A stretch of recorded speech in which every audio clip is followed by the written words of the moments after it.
whenever he traveled on the plane, he would read Gita or Bhagavatam or Nectar Devotion. He'd say, see, I read my own books. He says, who reads their own books? He says, I'm reading my own books, but who reads their own books? He said, therefore, it was not written by me. It was written by Krishna. Every plane trip, he'd have a Bhagavatam. His secretary would have a Bhagavatam. He said, where's the book? And he'd open the book, and he'd be reading the book and thinking and reading and chanting and thinking.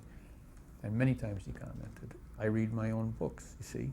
He says, but who reads their own books? You know anyone who reads their own books? People don't read their own books. He says, therefore, it's not written by me. It's written by Krishna.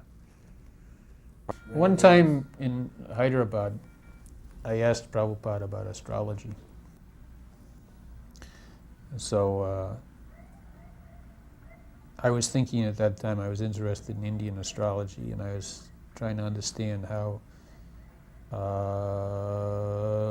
one's life is determined or not determined, and if you can read it in a chart, what you can read in a chart, what you can't read in a chart, what's spiritually there, what's not there. So I said, I asked Prabhupada, what about astrology? How does it fit in with Vaishnavism? Is it part of Vaishnavism? Do we use astrology? Because you can see that Chaitanya Mahaprabhu's grandfather did his chart, Nilambar Chakravarti. Chart was accurate. Bhaktisiddhanta Saraswati also knew astrology. Bhakti Vinod also knew astrology very well. What's its validity? Should we use astrology? So Prabhupada said, he said, our Vaishnava attitude, the Vaishnava Siddhanta is, and I forget the verse now, it's Bhavatu something or other by, from Kulashekar Maharaj. And the Siddhanta is whatever may come, may come. We don't care, whatever may come, may come. But he said, if you know it's going to rain, it's better to have an umbrella. So he said it again, he repeated it, he said, so our philosophy is, as Kulashekar says, whatever may become by your mercy, let it come.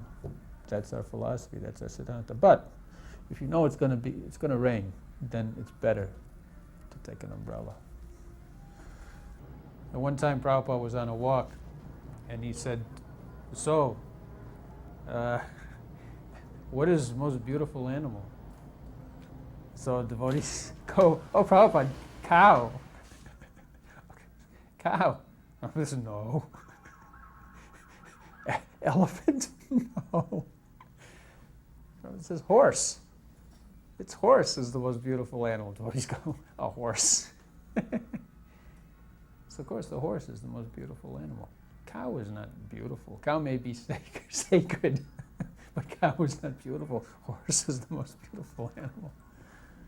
I remember one time in 1968, Prabhupada had just finished a program at the Montreal Temple, and he was living in an apartment a couple blocks away. So he went out with his secretary, Gorsundar, and Vamandev accompanied him, carrying something, and I also went along. So we're walking along the sidewalk, and as soon as we were on the sidewalk, walking down Park Avenue, Vamandev says to Prabhupada, oh, so Prabhupada, that was such a great kirtan.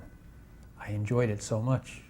Prabhupada immediately turned to him and said, kirtan is not for you to enjoy.